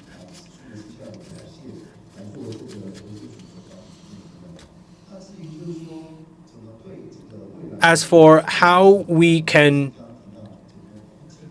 continue to expand markets such as sustainability bonds or other carbon finance products, well, as a brokerage, of course, we regularly visit these listed companies in Taiwan. We have a pretty good grasp of the future development of these listed companies. We will care about the kind of information that they need. We mentioned about sustainability bonds, and usually they focus on green energy, social responsibility, or recycling and reuse, etc. So if these companies' financing needs are related to these issues, then as a brokerage, then we would suggest that they can issue sustainability bonds, for example, green bonds, or social responsibility bonds, or sustainability-linked bonds. we play the role of an investment bank. Of course, we want listed companies to issue interchangeable bonds or convertible bonds. But if you look at the eligibility or the qualification of issuance, I think we mentioned earlier that sustainability bonds and common bonds or general bonds don't really differ from each other at the moment. So in the future, in product designs, we might need to further differentiate these different products so that we can come up with a more diversified product portfolio. This would need brokerages and investment banks and also the government to work together. We're hoping that through the relaxations of regulations and diversification of designs, we will be able to reduce the entry barrier. For example, as Mr. Liu mentioned earlier, standardized products, ETF linked with green bonds, so that more investors can be allowed to invest in the market. I'm sure that this will add to the development of a sustainability bond. Once a carbon fee is being charged, I'm sure there will be a lot of changes because the scope will be increasing, and a lot of companies will be able to learn along the way. And they will be able to get ready for upgrading and transformation. And there will also be new adjustments. We definitely need to benchmark internationally. There has been a lot of directions for development internationally. So my question for Madam Chen is that in terms of benchmarking internationally, what are the things that we can learn? For example, the issuance of a green or sustainability bond and any inspiration for OTC, so that what's our future direction? Thank you very much for the question. I'm also grateful for the recommendation raised by Mr. Xu. Mr. Liu and I were in a seminar yesterday, and we invited a issuer of a sustainability bond to share with us the challenges that they encounter and their future recommendations. As Mr. Xu mentioned earlier, we will continue to pay close attention to the international development. So maybe we can further relax some of the regulations so that the commodities will be more, or the products will be more diversified. So it's definitely something that we are doing, and we are also exchanging information with our counterparties. The reason that we're able to involve so many international insurers is because, as the moderator mentioned earlier, we are benchmarking internationally. That's what we started, and we will continue to do so. We're hoping that in this environment, we'll be able to attract more issuers to take part on our platform. If you look at the bond market in Asia, sustainability bond is only second. Taiwan is only second to Korea, and bond ETF, Taiwan is the largest with the best liquidity. We have observed that a lot of foreign investment institutions or retirement funds are taking part. So with the foreign currency ETF available in the future, we will be able to refine our practices to attract more international financial institutions and pension fund to join us on the platform.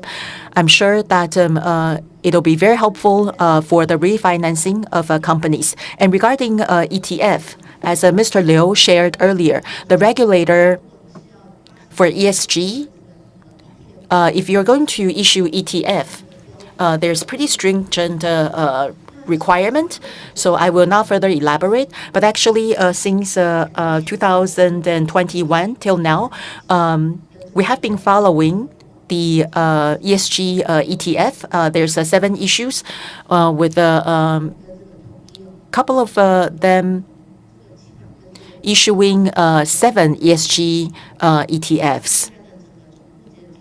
And the total amount is more than 300 billion.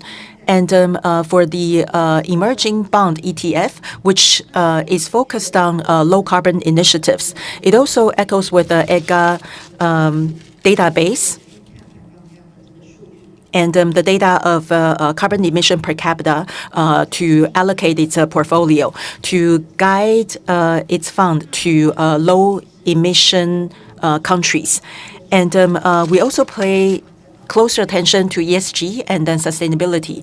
And since 2020, we have been working with Taipei Exchange and Taipei University Enterprise Sustainability Center, and together issue 5 sustainability-related indices. In terms of ESG 30, back in 2023, China, we saw this ETF being launched. So that was the very first ETF launched in Taiwan. Regarding low carbon,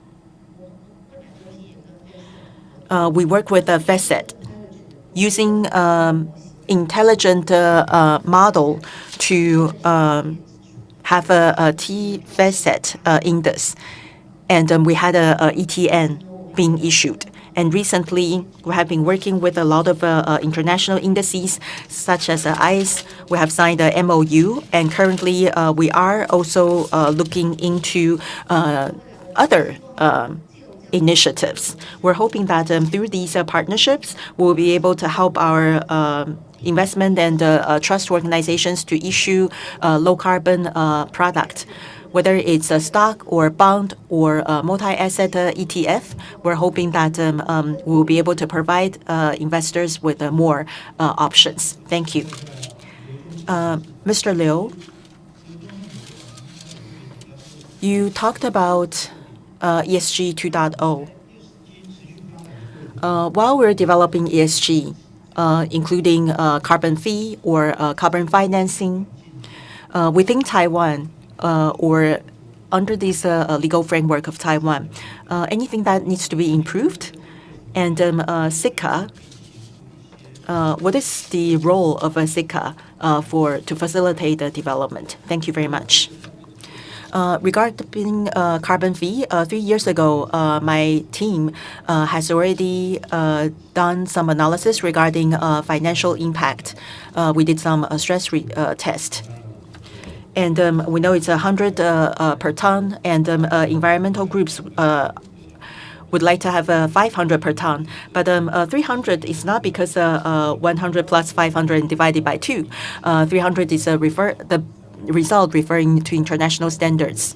And we can see that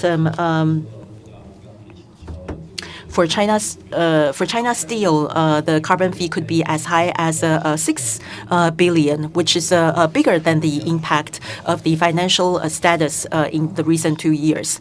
And we start with large emitters, and we modify the index, and China Steel only need to pay 400 to 500 million. The highest payer will be TSMC. So we do see some mitigation measures regarding the charge of carbon fee. But for these companies, in terms of transformation, whether it's exercise more or eat less or diet pills, we need all of them, actually. So futures or carbon ETF and risk allocation, reduced emission, all of which involve fund, technology, and talents. Formosa has adopted the smart AI, and we see some outcome already.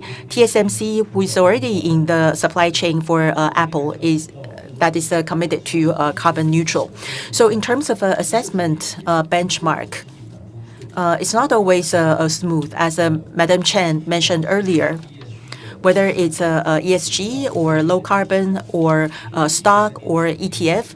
3 years ago, I'd like to give you an example. S&P 500 3 years ago kicked out Tesla off the ESG index because Dow Jones ESG index is under Standard Poor. So they moved from Zurich to New York. And the reason that Tesla was kicked out was because that Tesla is able to get credit to make a e-vehicle. So it's a very large E, but in terms of governance, in terms of gender equality or employees' rights, S&P believes that Tesla did not do a very good job. So originally, it was a plus that generates the highest grades. But now, because of multiplication, when there is a minus, then Tesla got downgraded. And Tesla suffered from value reduction of 13.6 billion. And Elon Musk even called ESG a scam. And even though it was included back a year later, S&P believes that without S, then G is not true. And then without E, the rest of them is greenwash. So when you fail or when you fail your social responsibility, and then you suffer a lot of consequences. So you have to purify or to validate what you do. So when Tesla is not regarded a company of ESG, and but MSCI may think it is. So how do you discern and how do you differentiate? Otherwise, it might be garbage in and garbage out. So it's a very interesting case example of S&P 500 3 years ago. And we were the first one launching ESG ETF over the past 3 years. I just went to Hong Kong to reconcile. And we also look at the result of a reconciliation and the process of reconciliation. For example, large IT companies, or I had a class at Yangming Jiao Tong University. I published a book as well. In the process of reconciliation, what happened was that I went to China Steel for reconciliation. In 2021, the Climate Action 100 was a lot of companies went to Kaohsiung for this engagement. And I raised the question that why you are rated as a triple B. You probably know. Let me give you an example. S&P is between 0 and 100. There are 4 quadrants or quantiles. First for good is 0 to 5. And there's also another one for triple and triple B. So there are different ratings. And when I went to China Steel, the chairman told me that they are making improvements, but the rating is still not very good, which reminded me that we can't wait until the disclosure of the annual report. Some is full disclosure, some is partial disclosure, some is disclosed in Chinese, or some disclosed in English. With so many issues, I said that I can engage you with indices companies, and then with adjustment, it's about 1, 2, or 3 years of a gap. I think for large events, from reaction to interaction and then to preemptive actions, you cannot wait until you handle something before you get the rating. You have to do it proactively. Give you an analogy. When you feel very ill, you should go to the ER. And when you feel well, you should go take physical checkups because there might be issues that you don't know. So engagement, for example, back in ESG 1.0, it's mostly about the initiative or commitment or alliance, RE100, SBTI, or CBT. But in 2.0, it's about stewardship. G is something that you have to do yourself. There has to be due diligence and stewardship, and there has to be E, engagement, so that there is impact. With so many indices, a lot of companies or institutions or universities are evaluating themselves, such as Taipei University that's working with brokers or Taipei Exchange. They have done a lot of evaluations, and they also incorporate SASB as guideline when it comes to investment. So we're now in deep waters. Using which indices, through what engagement to have certain impact. So with all the policies of the regulators, and we're seeing all these issues, they must be very representative. And ICMA and organizations as such are making a lot of analysis engines. They're also maintaining these tools. And they are interested in the ESG development of Taiwan, which inform our product design in the future to differentiate with others. I remember 2 years ago on Business Week, there was a cover story. One is about Henry Fernandez from MSCI. He came to Taiwan because he wanted to talk about Taiwan's weighting in the MSCI. The other is about the head of global ESG research. She's actually from Taiwan.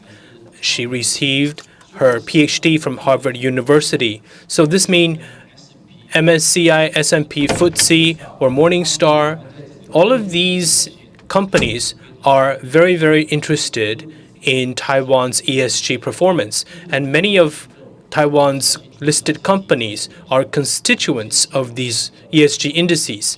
But we need to make sure that we identify these companies so that when they issue different kinds of or develop different kinds of financial products, they can be promoted. SICA has a sustainability committee. We work with accounting firms and also work with other rating companies. 6 companies need to issue sustainability reports this year. Companies that have a size from $300 to $600 billion need to issue sustainability reports. Our website provides a lot of information.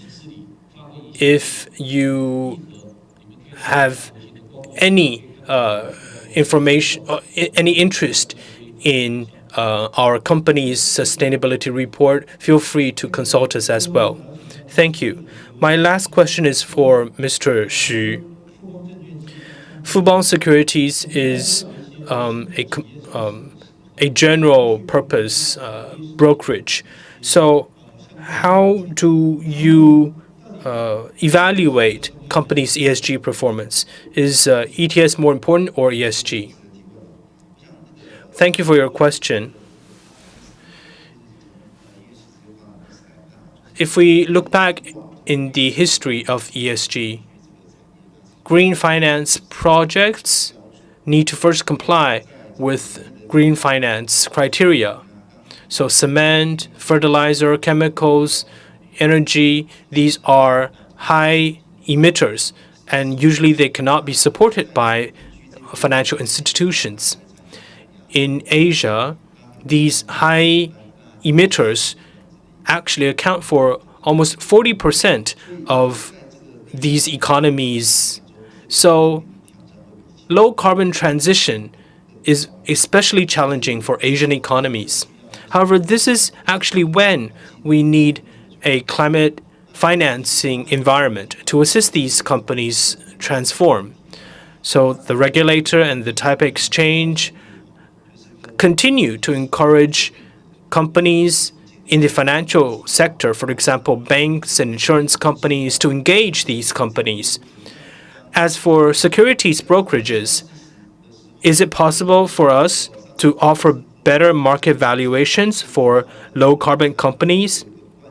I think there is a key issue here. How do we recognize the value of carbon credit? Yes, we do have an exchange. There are open market mechanisms to trade carbon credits. However, if carbon credits can be accepted by the market, I think that would be a different story. Mr. Liu said earlier that the fee has a very big range. And of course, this is the reason for the existence of an exchange market. So I think the key here is that if carbon has a price, if people can recognize the importance or the fact that carbon has a price, then it would be beneficial for us to evaluate the value of these carbon assets. And I think this is when, carbon evaluation starts to make sense. Of course, the regulator, especially for the Ministry of Environment, they will start to regulate the total emission volume and also a carbon fee. This would, of course, accelerate the development of carbon financing or carbon finance rules. As for carbon trading, basically that's decided by the market, and this would help us recognize the value of carbon assets. And investors, especially institutional investors, would favor carbon assets. This would assist in the pricing of IPOs.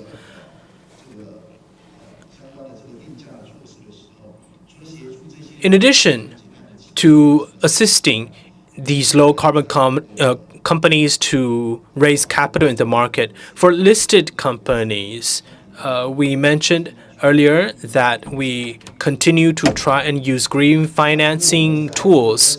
In 2024, we assisted a mid-cap for public listing. They focus on circular economy. They recycle wastes, provide technologies for recycling. These kind of companies are actually supported by the Taipei Exchange and a lot of brokerages, and more of these companies will enter the public listed market. And when their assets have a price, it would help us to more objectively assess their value. Thank you very much.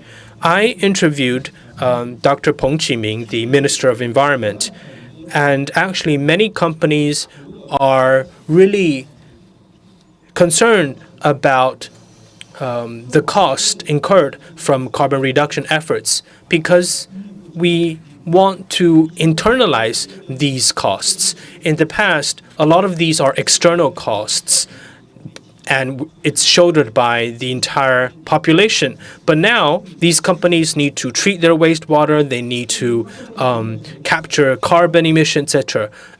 Would this create carbon inflation? Well, when I asked Dr. Peng this question, he said, well, actually, we do care a lot about this issue. So when they visited European countries, they also inquired their counterparts. But then their European counterparts said, why are you asking this question?